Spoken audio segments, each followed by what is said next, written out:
বিশ্ববিদ্যালয় পর্যায়গুলোতে এসে চাইলেও ছেলেমেয়েরা পর্দা মেনটেন করতে পারে না। আপনার পরামর্শ চাই। দেখুন, প্রতিকূল পরিবেশে টিকতে পারাটাই তো সার্থকতা, এটাই তো বীরত্ব, এটাই তো সাহসিকতা। মুসলিম যুবক মুসলিম যুবতীর সার্থকতার জায়গাটাই এখানে যে তারা তাদের চরিত্রকে সংরক্ষণ করবে আল্লাহর নির্দেশ এবং মুহাম্মদ সাল্লাল্লাহু আলাইহি সাল্লামের আদর্শকে বাস্তবায়ন করতে গিয়ে। তাদের জীবনে তাদের চরিত্রকে কোনোভাবে কালিমাযুক্ত তারা করবে না, এটাকে তারা সেভ করবে। মুসলিম যুবক তো খালিদ বিন ওয়ালিদের সন্তান।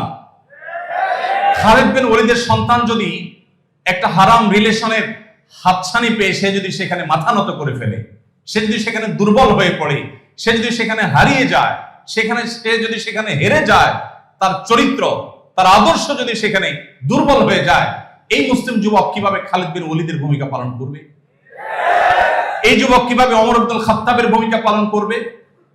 ভাইরা আমার, আমি একটি কথা প্রায় বলার চেষ্টা করি, স্রোতের তালে গা ভাসাতে কোনো যোগ্যতার প্রয়োজন হয় না, স্রোতের বিপরীতে চলতে যোগ্যতার প্রয়োজন হয়।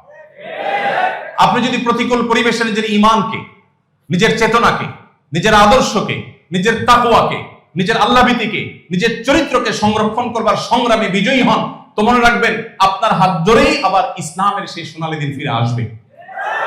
মনে রাখবেন আপনি সেই যুবক, যে যুবককে নবী করিম সাল্লাল্লাহু আলাইহি সাল্লাম বলেছেন শাবুন নাশা ফি ইবাদাতিল্লাহ, আরশের নিচে কিয়ামতের ভয়াবহ দুর্বিষহ দিনে আল্লাহ রাব্বুল আলামিন যে শ্রেণীর যুবককে ছায়া দিবেন, সেই শ্রেণীর যুবকদের অন্তর্ভুক্ত হওয়ার সুযোগ তো আপনাদের।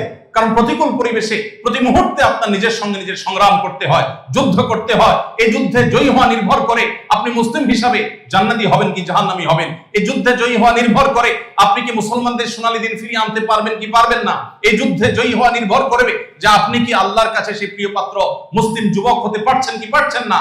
এই যুদ্ধে জয়ী হওয়া না হওয়াটার উপর নির্ভর করে আপনি কি ওমর ইবনুল খাত্তাবের ও আদর্শের উত্তরসূরি হিসেবে নিজেকে প্রতিষ্ঠিত করতে পেরেছেন কি পারেন। মনে রাখবেন, মুসলিম যুবক মুসলিম যুবতীর বুকের মধ্যকার সকল ভালোবাসা সে সারা জীবন জমিয়ে রাখে তার বৈধ জীবন সঙ্গী সঙ্গিনীর জন্য। আর আদর্শিকভাবে দেউলিয়া যে যুবক, সে তার ভালোবাসাকে যত্রতত্র রাস্তাঘাটে, রেস্টুরেন্টে, ট্রেনে, বাসে, বিভিন্ন জায়গায় অজায়গায় সে ব্যবহার করে তার জীবনের পরম ভালোবাসা প্রদর্শনের সময়টাতে তার ভালোবাসার পুঁজিতে সে টান করতে দেখে।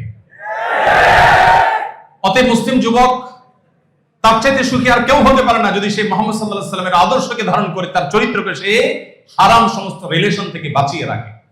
মনে রাখবেন, পশ্চিমারা তাদের অনেক কিছু নেওয়ার আছে আমাদের কাছে, তাদের জ্ঞান বিজ্ঞান, তাদের তথ্য প্রযুক্তি, তাদের অবকাঠামো, তাদের অনেক কিছুকে আমরা অবশ্যই ধারণ করার চেষ্টা করব, আমরা অনুসরণ করার চেষ্টা করব, আমরা আলোকিত হওয়ার চেষ্টা করব। কিন্তু মনে রাখবেন, লাইফস্টাইল, সংস্কৃতি এবং বিশেষ করে পরিবার ব্যবস্থাপনায় আমরা তাদের চাইতে এত বেশি এগিয়ে যে তথ্য প্রযুক্তিতে, জ্ঞানে বিজ্ঞানে তারা যদি আমাদের চাইতে 100 বছর এগিয়ে থাকে, পরিবার ব্যবস্থাপনায় আমরা তাদের চাইতে 200 বছর এগিয়ে আছি। আপনার আমার মধ্যে যেন হীনমন্যতা না থাকে। আমার সমাজে সন্তান তার বাবা মাকে যতটা ফিল করে, তার সমাজে সেটা কল্পনাও করা যায় না। আইআইসির প্রোগ্রামে বিসি মহোদয় আমাকে তার জীবনের একটি গল্প শোনাচ্ছিলেন খেতে বসে। তিনি বললেন যে আমি ইউকেতে থাকাকালীন সময়ে গবেষণার জন্য যখন গিয়েছিলাম, তখন এক ভদ্রলোক এসে, ইউকের এক মানুষ, তিনি এসে, বৃদ্ধ লোক, তিনি এসে আমাকে বললেন, জানো আজকে আমি অনেক হ্যাপি। কেন? কারণ আমার ছেলে তার বিয়েতে আমাকে দাওয়াত করেছে।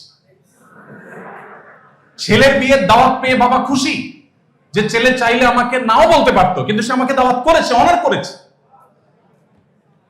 আমরা মুসলমানরা সেই সমাজে বাস করি যে আমাদের বাবা মা ছাড়া আমাদের বিয়ের কথা আমরা কল্পনা করতে পারি না। আমাদের বিয়েতে পাত্র বা পাত্রী হিসাবে আমাদের গুরুত্ব সবচেয়ে বেশি হলেও সবচেয়ে সম্মানের জায়গাটা আমাদের মা বাবারা পেয়ে থাকে।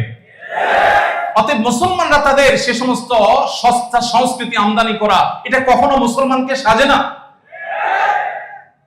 আমি আবারও শ্রদ্ধার সাথে বলছি, তাদের কাছ থেকে নেওয়ার অনেক কিছু আছে, কিন্তু সংস্কৃতি নয়। আমার নিজস্ব সংস্কৃতি আছে। আপনারা বিশ্ববিদ্যালয় পড়ুয়া, আপনাদেরকে নির্ধারণ করতে হবে আগামীর বাংলাদেশ কেমন হবে, এবং সেটার জন্য আপনাদের চরিত্রকে হেফাজত করার সর্বান্তকরণ প্রচেষ্টা আপনাদের চালাতে হবে। এই প্রতিকূল পরিবেশে আপনাকে সংগ্রামী জীবন যাপন করতে হবে, নিজের বিরুদ্ধে নিজেকে সংগ্রাম চালাতে হবে যে আমার চরিত্রকে আমি কোনোভাবে কালিমাযুক্ত হতে দেব না। আল্লাহ রাব্বুল আলামিন আমাদের সবাইকে সেই তৌফিক দান করুন।